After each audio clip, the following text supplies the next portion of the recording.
And we want to start with breaking news right now at this hour. ABC News learning that India has fired at least 3 missiles into Pakistan. Pakistan's army confirmed which regions were attacked, while India's army released a statement saying that Pakistan is firing back and violating a ceasefire agreement.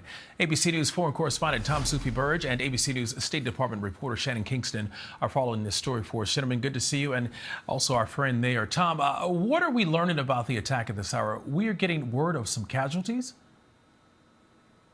Yeah, DeMarco, we're just getting word from the Pakistani government, who says that at least 3 people have been killed, at least 12 injured in these attacks by India. So coming across the border. So we're just getting these details as I speak. And of course, just to remind viewers, this is India's response, it says, to a terrorist attack in the province of the region of Kashmir. Remember, Kashmir is basically a region which is disputed between India and Pakistan. And it happened last month. 26 people were killed in that terrorist attack. Now, Pakistan denies any involvement in that attack, but the Indian government accuses Pakistan of funding militant groups in Kashmir and effectively being responsible for that terrorist attack. And this is India's response, which we thought has been coming. To be honest, analysts have believed that the signs from the Indian government of Narendra Modi have been that India will strike militarily back at Pakistan. And that's what's happened. We now understand that Pakistan has responded from the air and the ground. And I think the main point, just to ram home to people right now, DeMarco, is that these are 2 giant nuclear nations. Now, they've been at war in the past, particularly over Kashmir.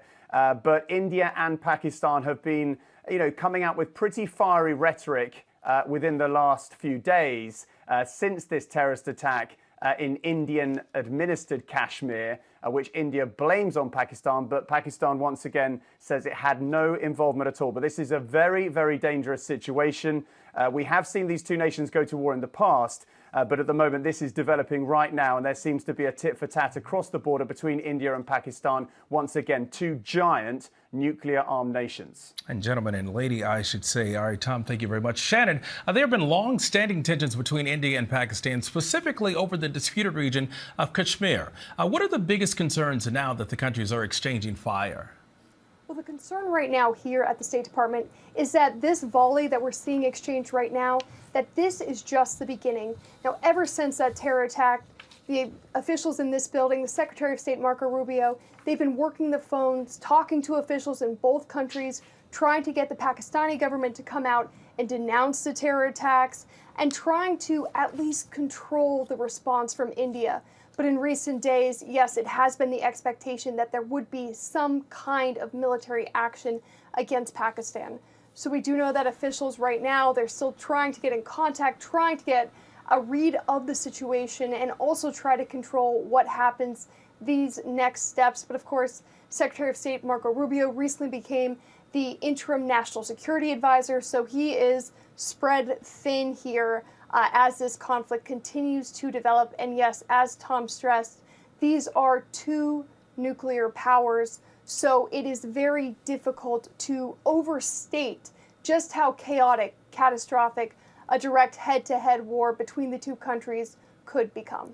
And Tom, if you could, again, elaborate on why this is such a tense situation here.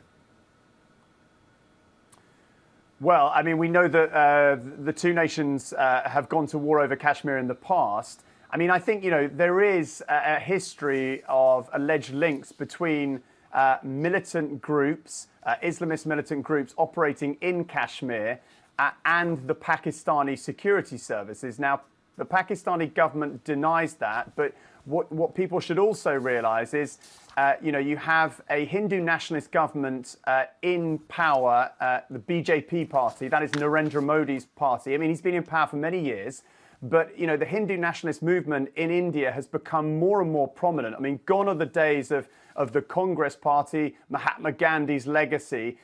India is ruled nowadays by a more nationalist, more far-right, type of government. And, the BJP government of Narendra Modi are more hardline. And I think, what also people should realize is that the Pakistani military is very, very, prominent in terms of the governance of that country and has been over the decades. So, these are two, fairly hardline governments that have been at war in the past, that are going into a tit-for-tat situation at the moment, and there's no clear indication, I think, at this early stage of where this will head, and obviously the stakes are incredibly, incredibly high. All right, a developing story at this hour. Tom and Shannon, thank you. We appreciate it, and good to see you guys.